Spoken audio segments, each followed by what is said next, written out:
Profil perusahaan PT Gudang Garam Tbk IDX GGRM adalah sebuah merek atau perusahaan produsen rokok terbesar di Indonesia yang terpopuler. Didirikan pada 26 Juni 1958 oleh Surya Wono Wijojo. Perusahaan rokok ini merupakan peringkat pertama dan terbesar kelima di Indonesia menurut tahun pendiriannya. Perusahaan ini memiliki kompleks tembakau sebesar 514 hektar di Kediri, Jawa Timur. Perusahaan ini merupakan salah satu industri rokok terkemuka di tanah air yang telah berdiri sejak tahun 1958 di kota Kediri, Jawa Timur. Gudang Garam sudah terkenal luas baik di dalam negeri maupun mancanegara sebagai penghasil rokok kretek berkualitas tinggi. Produk Gudang Garam bisa ditemukan dalam berbagai variasi, mulai sigaret, kretek lobok atau SKL, sigaret kretek linting tangan atau SKT, hingga sigaret kretek linting mesin atau SKM. Perusahaan ini memiliki komitmen adalah memberikan pengalaman tak tergantikan dalam menikmati kretek yang terbuat dari bahan pilihan berkualitas tinggi. Kiprah Gudang Garam senantiasa ditandai dengan kerja keras, komitmen, inovasi, serta pencapaian yang membanggakan. Selanjutnya, jenis produk yang dihasilkan. Jenis produk yang dihasilkan oleh PT Gudang Garam adalah produk rokok. Nah, produk rokok PT Gudang Garam ini terdiri dari produk Gudang Garam Merah, Gudang Garam Jaja, Gudang Garam Patra, Gudang Garam Spesial Deluxe King Size, dan Taman Sriwedari Kretek.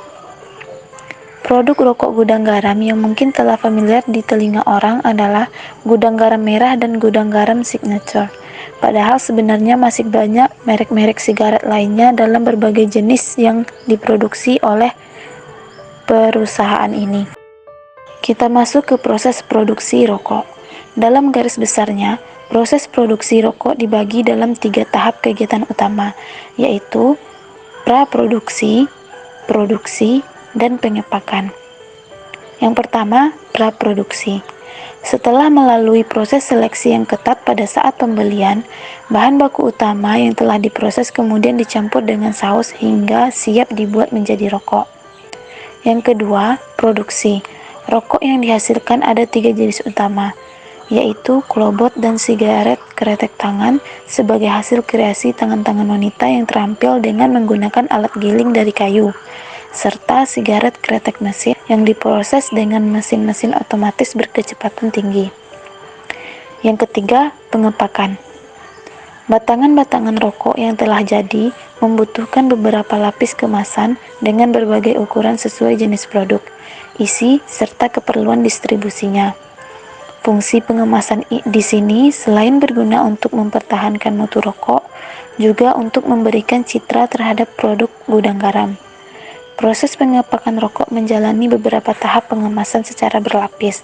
Kemasan lapisan pertama adalah kertas kaca untuk jenis rokok SKT dan kertas yang berlapis aluminium foil untuk jenis rokok SKM. Lapisan kedua adalah pembungkus atau etiket yang telah mengalami proses cetak terlebih dahulu. Pengemasan ketiga dalam bentuk press atau slough. Kemasan keempat dalam bentuk bal atau corrugated. Selanjutnya, jenis biaya yang dikeluarkan perusahaan. Yang pertama, biaya produksi. Dalam PT Gudang Garam Tbk, biaya produksi terdiri dari 1. Biaya bahan baku seperti tembakau dan cengkeh. 2. Biaya tenaga kerja seperti gaji bagian pengolahan tembakau dan cengkeh. Yang ketiga, biaya overhead pabrik yang terdiri dari biaya bahan penolong seperti kertas rokok, gabus rokok, saus tembakau, lem kertas, dan nikotin. Lalu biaya gaji karyawan tidak langsung seperti gaji mandor dan gaji direktur produksi, serta biaya lain-lain seperti biaya listrik pabrik, biaya penyusutan mesin pabrik. Yang kedua, ada biaya pemasaran. Dalam PT Gudang Garam Tbk, biaya pemasaran terdiri dari biaya transportasi, biaya iklan, biaya promosi, gaji pemasaran dan penjualan, serta biaya pemasaran. Dan yang terakhir yaitu biaya administrasi dan umum. Dalam PT Gudang Garam Tbk, biaya administrasi dan umum terdiri dari biaya kompensasi karyawan, biaya penyusutan aktiva tetap, biaya perbaikan dan pemeliharaan, dan biaya utilitas.